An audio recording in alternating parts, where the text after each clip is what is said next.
And then they're like, "Oh, I got bit," and they're all dolphins. And I'm like, "Man, I know there's a blue marlin back there," and they're winding these dolphins up. The boat's pretty much out of gear, and here this thing comes and crushes all the dolphins. Like it eats one all right quick, tries to eat another one, gets tangled in one. So we eventually and my uncle immediately is like throwing it in free spool and feeding him because he thinks he got bit, and he comes tight, and I'm just like full on steaming backwards already. And how did it start out? Like, what was the origin story?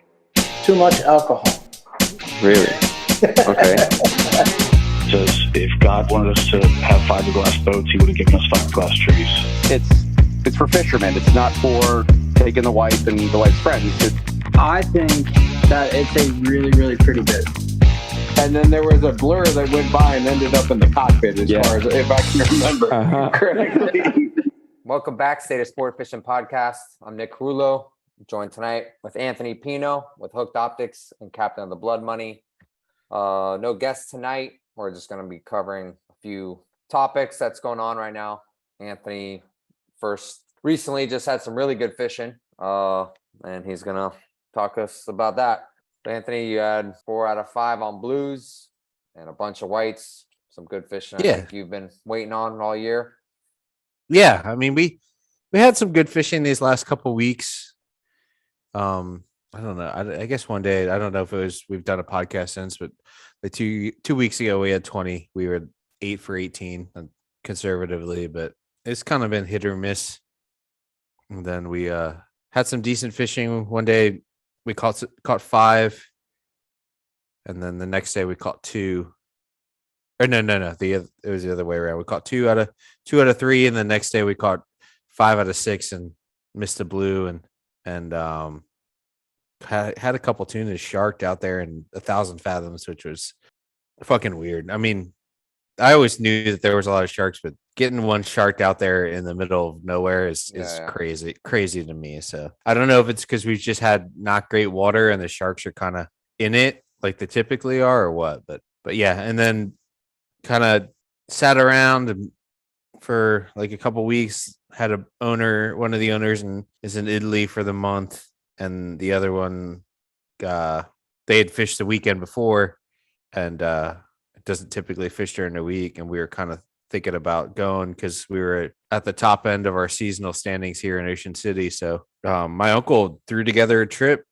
Uncle Bill, Squid Nation Bill, kind of threw together a trip, and it ended up being mostly my family, my mate Ayrton, and then the mate that we took to the DR, Nathan Lang from the Sea Boys, and then my mom went, and my father and my brother. So my mom on an overnighter. She is an interesting person to be out on a boat with. She does not sit still. She tells me how to drive. And she's typically on the verge of getting what seems like deathly ill, and she typically does get really sick towards the end of the day. But this trip, it went really well. The weather was kind of shitty in the morning on Tuesday morning. The weatherman was completely right. It was like kind of shitty on the way out, and the wind literally clocked around from the southwest to the northwest and then died over the course of the day. So, yeah, we set out.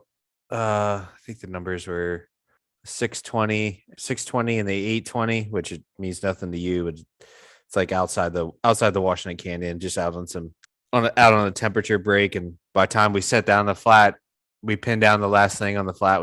I noticed a little mark, and I swung over to it, and we got caught a single white marlin right off of that. So that was cool. And then the 7 caught a blue marlin next to us, and then we caught a blue. Long rigger bite, kind of paddled back there for a little bit. Decent one, like 300 pounds. On a day like that, I mean, just the trip like that, were you marking a ton of fish?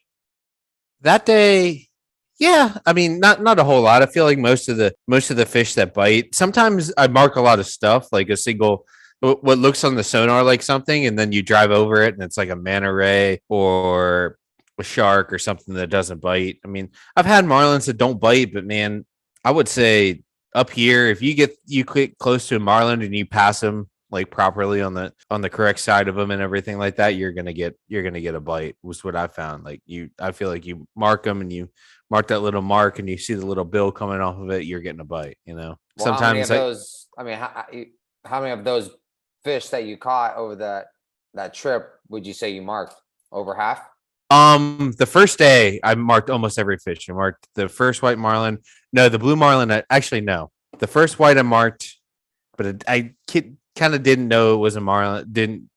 That didn't say nothing or do anything special, but it ended up being a fish that I kind of just turned that way and then kind of did what it did. The second blue I did not mark, and then after we caught the second blue that kind of chased the long rigger for a little bit, we caught that blue and I went right back to our spot and I marked a double on the sonar and I swung around and kind of got up sea of them and kind of did a U around them because they were kind of paralleling me, and we got a bite out of one of them and we fucked him off. And then like 15 minutes later, I think we hooked another blue that I did not see on the sonar, left teaser, like the kind of fish that you would typically see on the sonar, like come crush the teaser. And then my brother missed him on the pitch bait and Nathan got him on the long rigger. On the blood money, I need some help with the pitch bait, man, because on the blood money, it's just there to just whiff him and then he eats something else. Like it's not good, but thankfully we did catch him. And then the Marlin Club for the blue marlin, you got to get a picture, and these things would jump like maybe one or two times, but by the time we like could get cleared up and get backing up on them and everything, we fought them and they would not jump for the longest time. And then once we got close to them and got the release, they would eventually jump. A lot of them, or two of the four of them that we caught, were like tail wrapped, and that was one of them. And then we caught him. We fought him for 45 minutes to an hour, kind of. And they did, like, typically these ones, when you hook them and they get down and they kind of get in a pattern, they swim off to the east, but these ones swam in circles, like a lot like the ones in the DR. I felt like when they get down in the DR, they don't swim one direction. Like I feel like up here, after you fight them for a little bit, or even in the Pacific, they swim the deeper water. They swim either to the east here or to the west over there. But these ones swam in circles for some reason. I don't know why. But like in the DR, I felt like they swam in circles too. You could never like get up ahead of them and kind of pull their head up, you know what I mean? Like get the boat up ahead of them and have them back and like back up in front of them. So we fought that one for like almost 45 minutes to an hour. And then as soon as we get back to the spot, I marked another double and turned down sea, and he comes in, paddles in on the flat line, crushes my dad on the flat line. And that did not go well. A little bit about a backlash. So we never saw the second fish. So I like took it out of gears, tried to get him, but that didn't work out. So, and then that was blue marlin number 2. And then I was just kind of working that area. There was like a grass edge with a small temperature break. There was a much bigger temperature break offshore of us. It went from like 70, 76 to 78, but I was kind of out in it, and it was like a degree to 78 to 79. And with a little good bit of scattered grass and some dolphins, you'd go through the weed line or fish close to the weed line, you'd get bit by dolphins. And then it was just, there was a couple other, the 7 caught another blue marlin, and Howard on the Kilo Charlie came in there and caught a blue. And then I turned down sea. I don't know if I marked this one. I don't think I did. I just kind of was working an area and turned down sea, and I turned my head for a little bit, and the freaking teaser gets crushed, and that was our third. And I was like, oh my God. And shit, I feel like you already seen 10 fish already.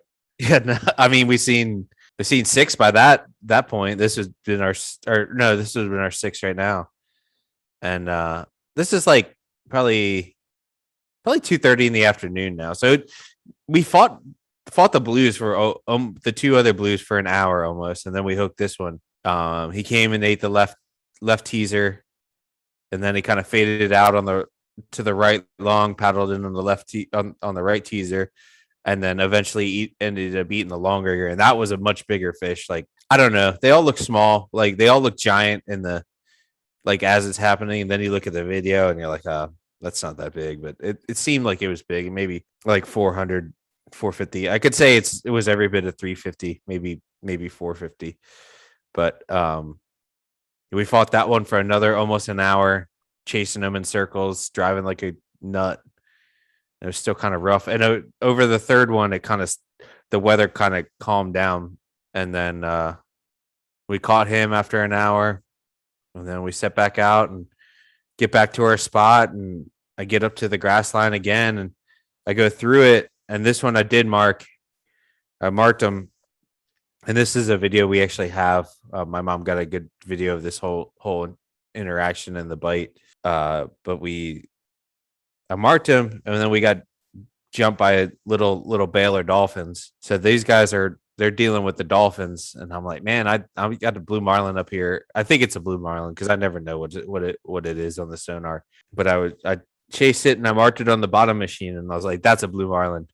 And we're all like dealing with these little dolphins. I'm in a little bit of a turn, headed back up sea. And I wear this mic similar to what I'm wearing now. And I go, man, where the fuck is this thing? As soon as I said that, left teaser again, just gets crushed for the third time that day. And my uncle was actually able to switch it out and pitch it. We got a good video of that going on. So that was cool. And I guess the dolphin went away. I don't know whatever happened to that. So we fight him for another hour, probably. We set back out again. And it's getting closer to dark now. And I'll mark another one on the sonar. And I'm paddling that way through this grass line. Because with the sonar, you have just no regard for what your mates go through, what the spread looks like. Like I feel like if there's something on the sonar, you just drive to it. And if there's a grass line in the way, they just have to deal with it. Yeah. And they dealt with it. And so we get to the thing and we get bit by dolphins again. And I didn't even tell him that this fish was there. I was just like, man, I was just about to mark him. He was just coming on the bottom machine when my brother was like, I got bit. And I was like, man, that was kind of quick, like it was just getting the nice red arch. And then they're like, oh, I got bit. And they're all dolphins. And I'm like, man, I know there's a blue marlin back there. And they're winding these dolphins up. The boat's pretty much out of gear. And here this thing comes and crushes all the dolphins. Like it eats one all right quick, tries to eat another one, gets tangled in one. So we eventually my uncle immediately is like throwing it in free spool and feeding him because he thinks he got bit. And he comes tight, and I'm just like full on steaming backwards already. And we get it up and down, and my brother's like, I got something too. And what ended up happening with this fish was he actually ate my brother's fish, but he was tangled in my uncle's main line. And my brother eventually ended up pulling the dolphin out of his mouth. And we were chasing this fish thinking that he was hooked or had the dolphin. And eventually that just came back with just main line. And I could see that like how it would have got wrapped up. And because it was it was chasing it, and then like it chased it one way from left to right.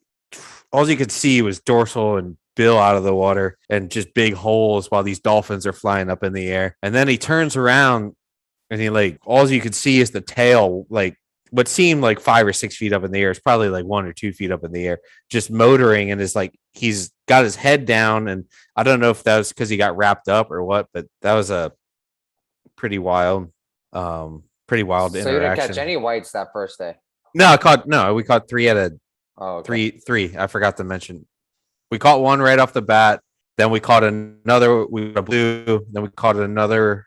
No, we didn't.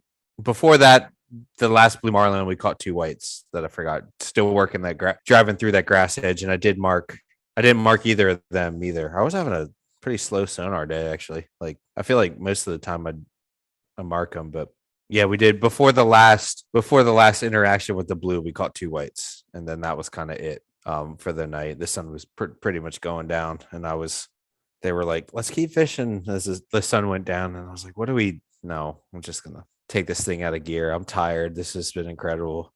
Yeah, wind the stuff up, get cleaned up, and then throw 2 shark baits out for my dad. Let him play all night because he loves the fish at night. So did you catch anything?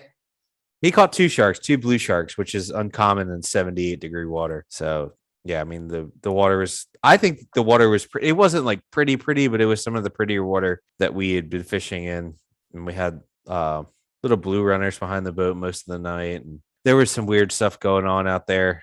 Have you spent many nights offshore if you weren't traveling? Like, but you've just been off of Miami, right? I guess you see plenty of weird shit out there off of Miami. I mean, crossing the Bermuda and then some overnighters in Bahamas and stuff. Yeah, but you don't like sit out in the open ocean like us idiots, do you? Not really. I mean, Like back you're in the day, typically we used to motoring or swordfish a lot. something like that. You know, drifting at night Yeah. and stuff.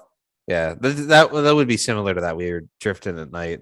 There were some jets flying around, and they were shooting off flares, and it was kind of like UFOs. Like you'd see like a 5 or 6 flares, and they were coming down in kind of a line, and it was weird. I guess they were jets because I could hear them every once in a while because we got a big Navy base in Norfolk that's less than 100 miles. They do a lot of flying out there, so there's always a jet flying over, or like you're just driving along minding your business, and the whole world goes go boom from the sonic boom. Yeah.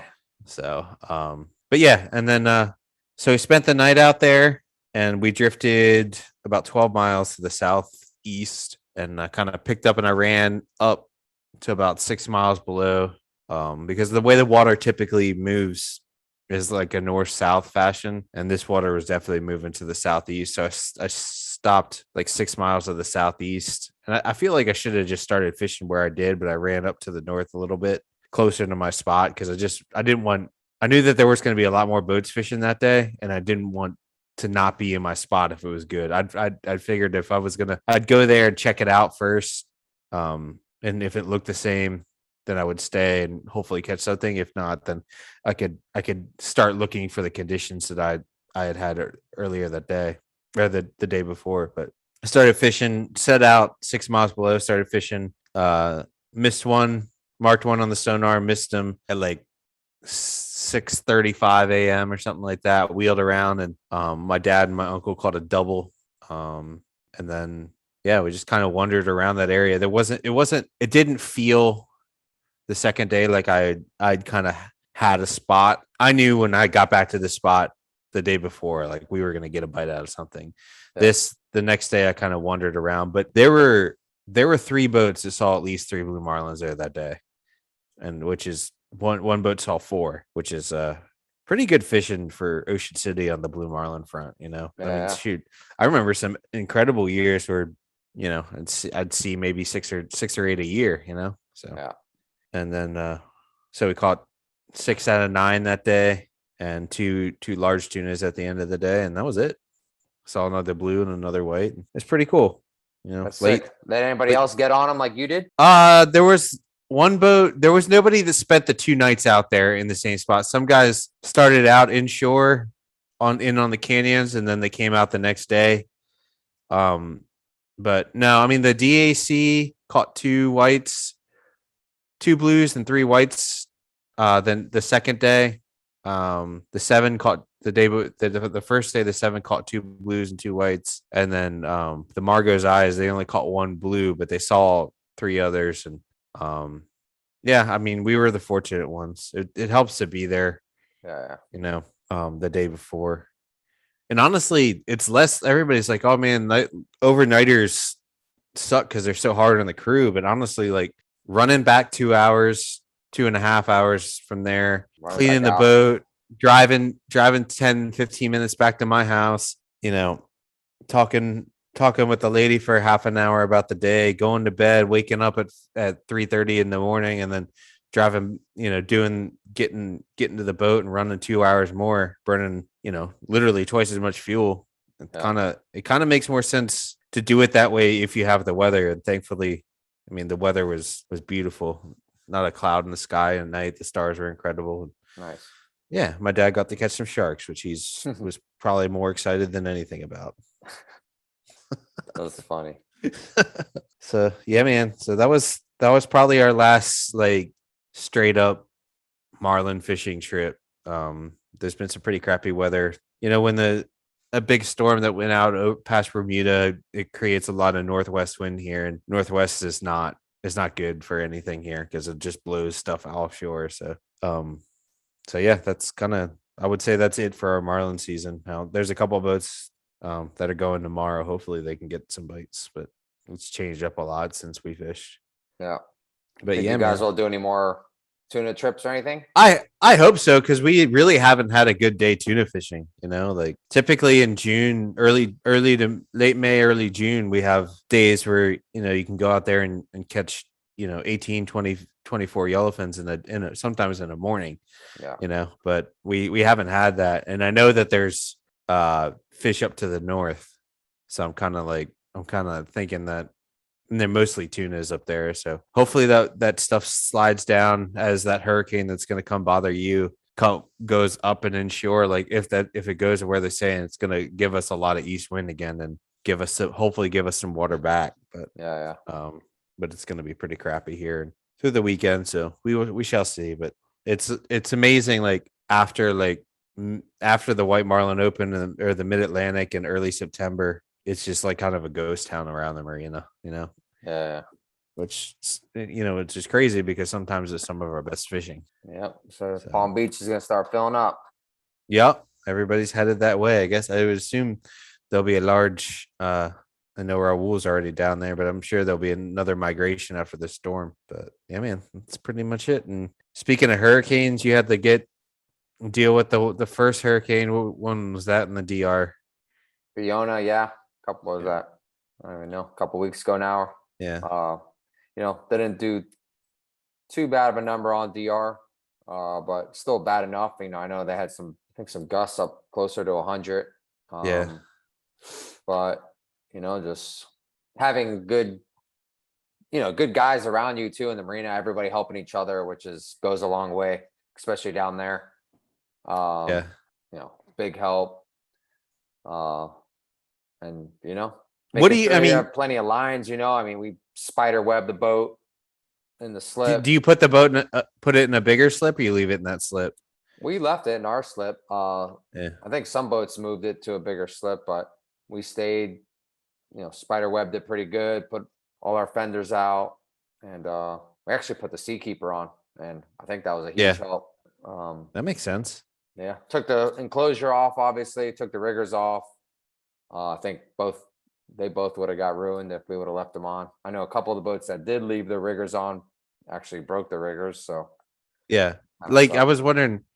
I mean, you're far more well versed in probably the hurricane prep than I am, but I mean, we up here when there's a hurricane coming here, dude, it's like people are freaking out. They're like, "You need to get your boat hauled. Are you gonna get?" Everybody's waiting because we have a really good marina, which has a big area to haul boats, right? But they don't haul very fast. And nobody wants to haul unless they absolutely have to. So everybody's waiting to the last minute. So everybody's freaking out. Obviously you don't have that issue in the DR because it's probably better just to stay in Cap Cana than haul the boat in Costa de Campo. Absolutely. I mean, Cap Cana is a pretty protected little marina there. You got all the condos kind of blocking a lot of the wind, which is nice. Yeah. Get some surge and stuff, but thankfully it wasn't too bad. Do boats come from other places to stay in Cap Cana? Like if there's a storm? I mean, I haven't been there for too many storms, but I'd imagine some boats do. Yeah. I think as far as being in the Caribbean there, I definitely think that's probably the safest place you could be for sure. And then, and then being back home, like you said, it's a shit show, with boats trying to get out of the water when you do have something coming at South Florida or something, Yeah. And the yards honestly can only hold so many boats, Yeah. It's either first come, first serve basis, or, how much are you going to pay the people at the yard to get you out, Yeah, that's the thing. Like here, it's a non-refundable deposit. So like if you haul, you pay like a non-refundable deposit. So you're like at the top of the chain. Yeah. So you're like in the top 15 boats or 20 boats, whatever it is. But then, if you go give those guys a few extra $100, you're definitely going to get out, Yeah, I got you.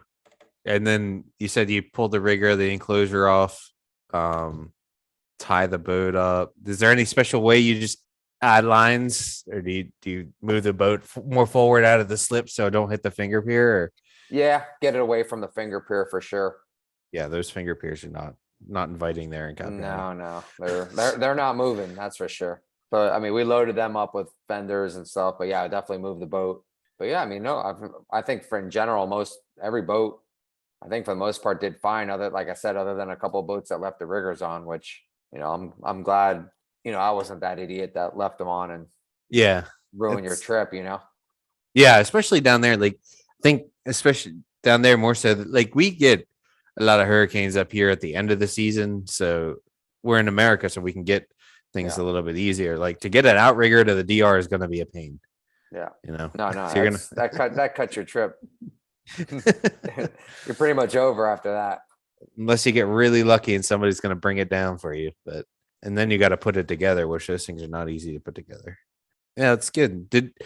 Is there any issues with like stuff flying off the condos and stuff there in Cap County? The condos got pretty beat up. Well, actually, Yeah. they probably took the biggest hit out of everything. I mean, the condos are nice, but yeah, I think they're just not put together Yeah. as great Well- as they should be. But I mean, they're still standing, but a lot of drywall, a lot of flooding. The place is fine. I mean, they'll clean that place up pretty quick, and they still got their the tournament. They got that tournament October 12th through 15th. They're everyone's still planning on fishing that, so it'll be good. I guess there, like, it probably doesn't, like, here, if you have something big like that blow through, you got to wait for it. First of all, you got to wait to get out. Man, I've seen that. Just before I say the thing, I was talking to somebody about the hurricane down there, and I was like, man, I've seen that freaking coming out the inlet in Cap Cana on a nice day is still fucking awful. Like, I couldn't Yeah. imagine like in a hurricane. Yeah, can you imagine? Yeah. I know when I was checking it, I was like checking wind finder and all that stuff. It said like 17 foot out front there. That's I couldn't imagine what that looked like, but I mean, the people that fish there are like, oh man, this is nice. And I'm like, oh my God, I'm doing 12 knots, man.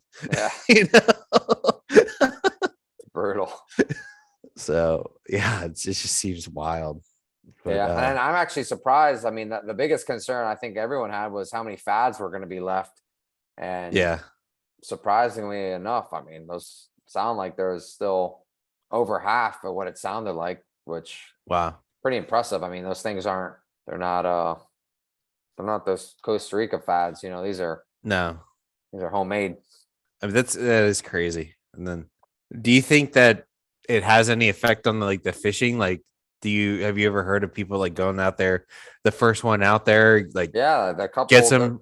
the two boats I know that fish, pretty quick after the tournament. And even now, I mean, there's 3 boats fishing yesterday, and it's still nothing great. I think a couple boats with 2 or 3.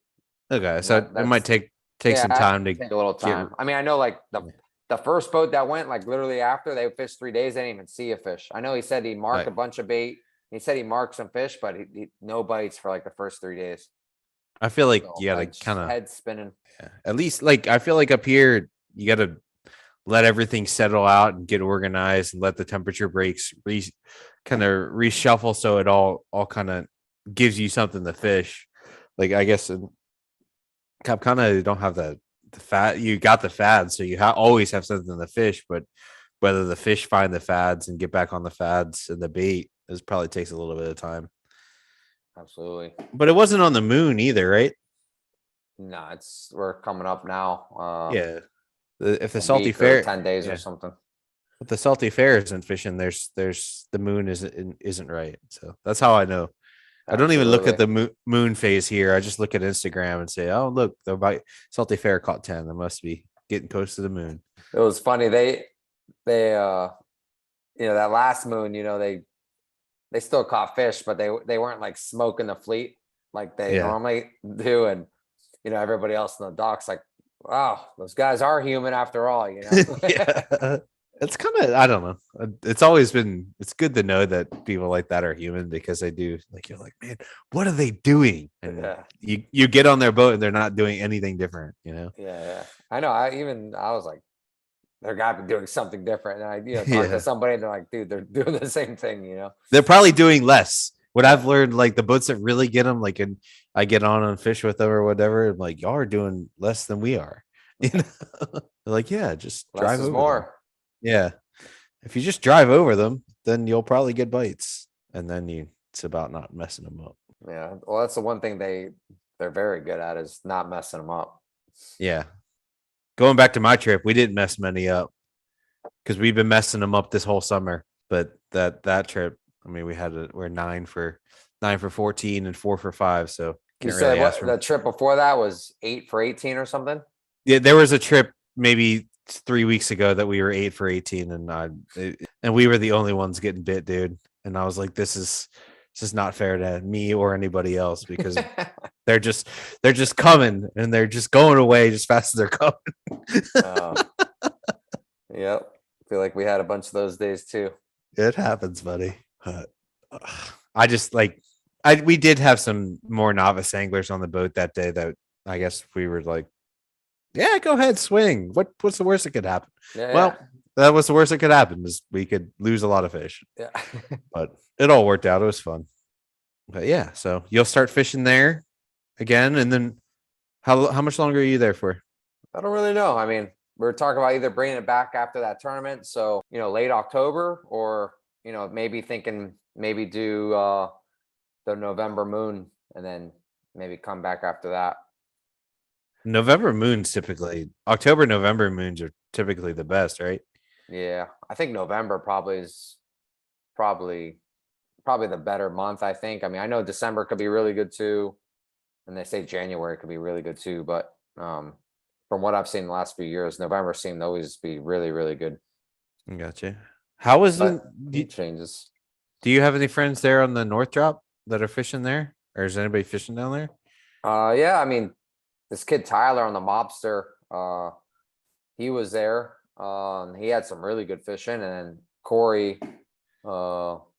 Gillespie on that big Titan boat, Lunatico, I think it's called. Yeah. He's had some really good fishing, really good. Gotcha. I mean, Yeah, they're it was fun. catching, on the moon, they were, seeing 4 to 7 a day, It's fantastic. can't beat that. Nice size fish. Gotcha. So then you'll do that, and then hopefully stay till November. Hopefully you get on that good. Yeah, it's gonna get busy. I mean, now we're coming close in on sailfish season and getting the boat prepped and ready and catching bait, and so it's gonna be. You're already catching bait? No, not yet. I'm saying just I gotcha. that whole side of it's gonna start too, and it's gonna get nice and hectic, of course. Bait dying. So where's the bait and all that fun stuff.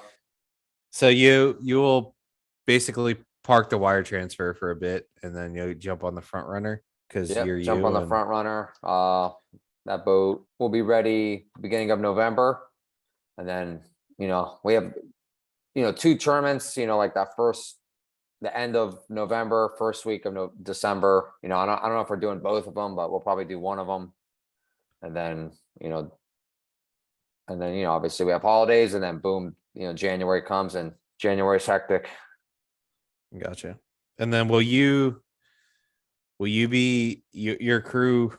Do you have like your regular guys that fish with you, or are you kind of putting together? Our team this year is gonna split up a little bit. So kind of the first year in a long time, the year will be broken up, especially with me and JC.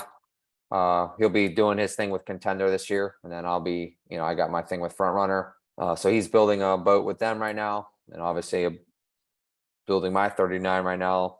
It's in the rigging process and getting the live wells situated, which I'm super excited about the live wells. We got the Scotty wells that most people know, getting them kind of incorporated into the boat, designing the tower. And is there anything special you're doing with the tower?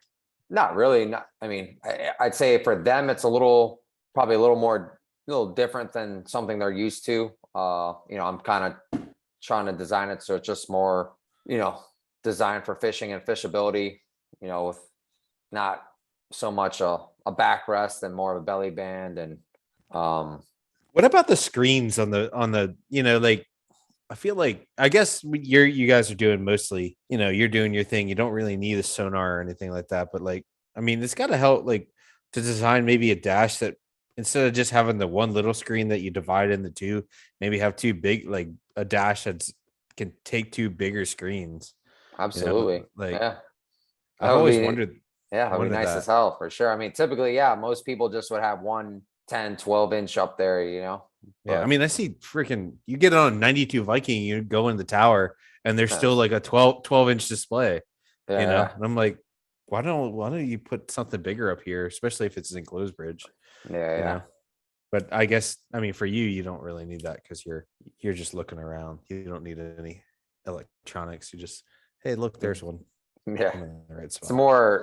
It's more visual than anything, but yeah, it's nice. I mean, it would be badass too I mean, like I said, it would be more of just probably looking good more than anything, but even it'd be badass on a center console, do a recess one in the hard top, Yeah.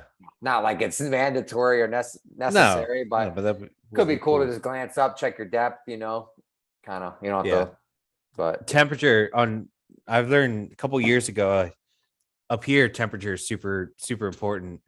And like, I have one little 12-inch screen on my boat that I just keep it on the line graph.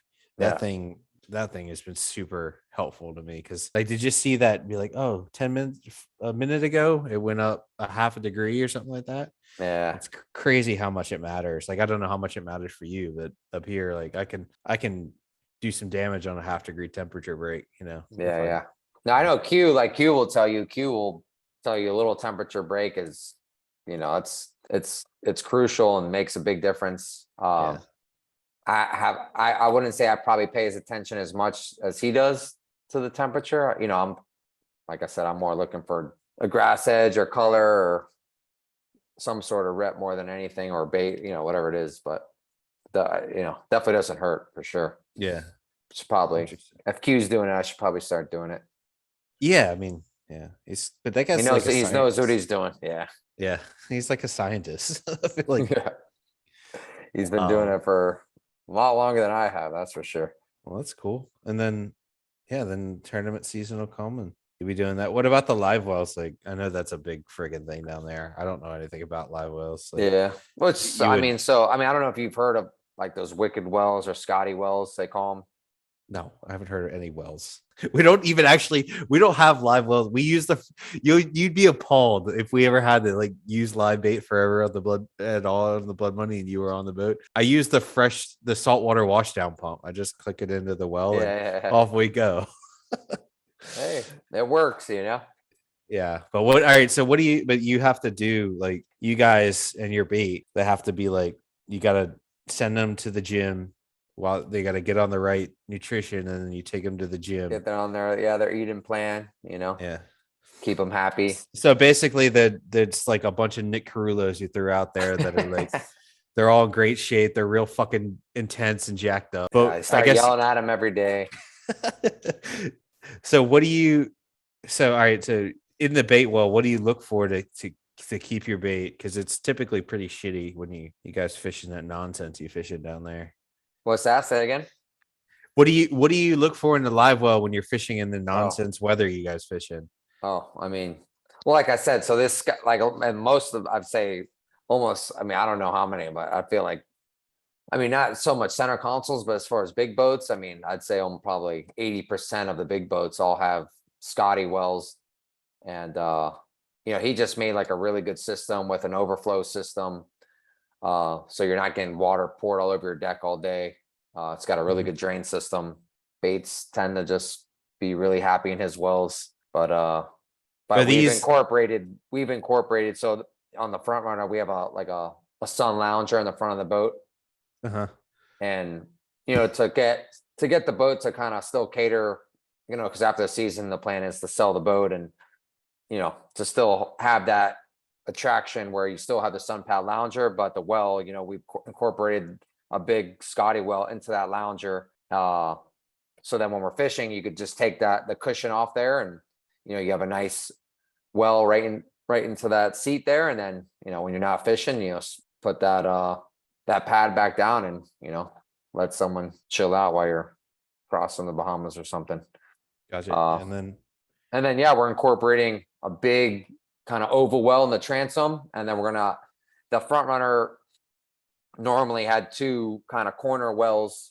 We're going to keep those, and we're incorporating some pitch tubes in there, which I'm kind of excited about. I've never honestly used pitch tubes kind of for what we do, but I know a lot of guys have been using them. It kind of makes sense because I mean, like my little experience live baiting is like obviously I'm getting screamed at by whoever's driving the boat. This is back when and like I'm trying to catch this bait in this live well, and then I got to pick it up and not sew it, but put the rubber band on there with the needle and everything like that. And like the good mates that I fish with, that I've been fortunate enough to fish with down there, they can do that like it's no problem. But me, I'm an idiot and I can't do it. And it'd be cool to be able to like have your shit a little bit set, like, because I see people.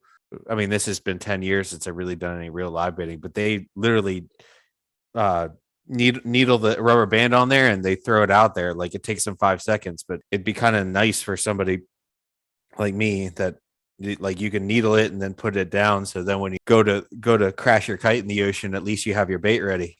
Yeah. So I feel like that's pretty cool that you can have them ready and then toss them out there. Or when you like see a tailor that swims up to the boat or something like that. So. Yeah. No, I think I'm excited about it. Like I said, I haven't done it, and this boat's going to kind of be set up for it. So it should be pretty cool. Nice, man. I think that's pretty cool. I'm putting a sea keeper on this one too. So kind of excited about that. Haven't really had one on a center console before. So when you on the wire transfer, do you disengage the sea keeper when you're chasing a fish or no? Some people say on the Temptress, I did a little bit, but on this boat, I haven't really. No. I got you. Some people say like tell me that the boats maneuver better without the sea keeper. But. Yeah, no, I do find truth to that. I mean, because definitely I think they fight against you a lot of times, but I don't know. Then you still got, if you got these guys in the Black Magic, they're a lot more comfortable. Yeah, with the sea keepers on versus if you turn them off, they'd be flying back and forth.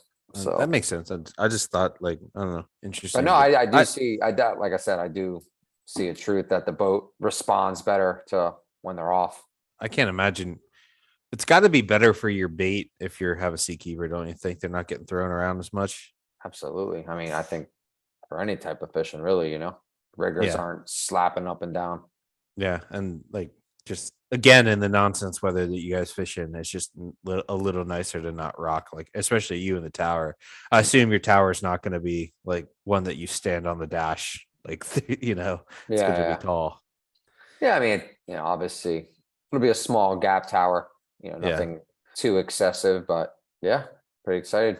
Do you find like, do you feel like you're ever at a disadvantage with those bigger sport fishers and with the towers, or I definitely do think, there's certain days when, if they're tailing or whatever it is, flopping, whatever it is, if, obviously sight is definitely an advantage, Yeah, but I don't know. Tailing conditions probably the biggest, Yeah, but then at least you can get like on your boat, even if they gotta, typically, I don't know, maybe people stand on the bow on those boats, but like, at least you can have somebody just run to the bow of the boat and just pitch a bait instead of having to turn the boat, make a whole bunch of noise.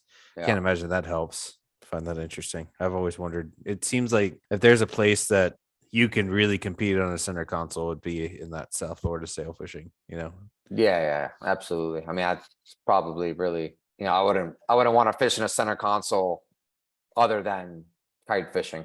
Yeah. Like I would never want to troll or fish against anybody else, And I especially you hear guys down in like, Pacific, like Costa Rica and Guatemala and stuff, that the center consoles just don't get bit compared to the inboard boats, especially in the fleet. Maybe if you're all by yourself, that's one thing, but fishing in the fleet, they're not going to get bit. I've definitely seen it up here. I feel like you're at a disadvantage. I don't know. I mean, not saying that some people on center consoles don't know what they're doing, but like you're not a charter boat that's out there every day, or or private boat that's out there with a professional crew. Like you put those crews in a center console, you might see something different. But I can tell you one thing: I'm super thankful. I don't have to go fishing on the center console here in Ocean City. Yeah. I remember those days, and I was young, and they still sucked. Yeah. No, I mean, you talk to David Salazar, who owns Casa Vieja in Guatemala, and he's got a fleet of 10 boats, 8 inboard boats and 2 center consoles, and he'll be the first one to tell you, man, when his boats, when they just start mowing them, I mean, the inboard boats are catching 3 or 4 at a time, and the center consoles are catching 1 at a time, and if those captains know what they're doing too, it's just, I don't know, sound something. I'm actually, speaking of Guatemala, I'm going there on November 5th. We're going to go do the El Salvador tournament there. So we're going to fish a couple days in El Salvador, and they're going to let me drive the boat. So I'm fish out of Guatemala a couple days, and then go down to El Salvador and hopefully not kill ourselves in that inlet. Nice. Who are you going to fish with in Guatemala? There's a boat called the King and I there. Yellow, big ocean yacht. There's 2 of them. They have 2 of them, but hopefully I'm hoping that they let me take the 54 ocean, the smaller yellow hulled one, and then their normal crew will take the 72. Nice. Because my whole goal was I don't know what I'm doing there. I would just follow them around, literally. Hopefully my anglers do well, So that'd be sick. Yeah, good experience. I'm looking forward to it, man. Gonna bring the whole Blood Money crew down there and see what we can do. So yeah, thanks for listening, everybody. If this brought you any value, Hook Optics and the Billfish Company's websites, welcome to join them. I'm sorry, I don't know what I'm gonna do about my Instagram page. It's fucked. I don't know what I'm gonna do. I'm just have to rebuilding another one.